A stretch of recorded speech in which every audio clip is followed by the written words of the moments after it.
கடைகள் தான். மற்ற மாநிலங்கள்ல இருக்கிற மாதிரி இங்கேயும் அரிசி, சர்க்கரை, பருப்பு, கோதுமை, எண்ணெய்னு அனைத்து பொருட்களும் வழங்கும் முறை சீராக்கப்பட வேண்டும். கடைசியா மீன் பிடிக்க செல்லும் காரைக்கால் மீனவர்களை அடிக்கடி கைது செய்யும் இலங்கை கடற்படை அவர்களின் படகுகளையும் பறிமுதல் செய்து விடுகிறது. அதனால் நீண்ட போராட்டங்களுக்கு பிறகு அவர்கள் விடுவிக்கப்பட்டாலும் படகுகள் கிடைக்காததால் ஒரு மோசமான நிலைக்கு தள்ளப்படுகின்றனர். இந்த நிலை மாற வேண்டும்.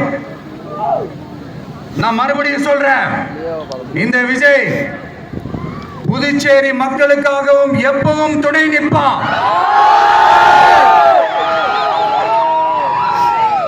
வரப்போற புதுச்சேரி தேர்தல் களத்துல நம்மளுடைய தமிழக வெற்றி கழகத்தின் கொடி பட்டொளி வீசி பறக்கும்.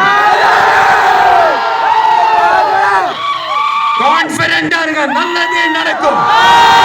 வெற்றி நிச்சயம்.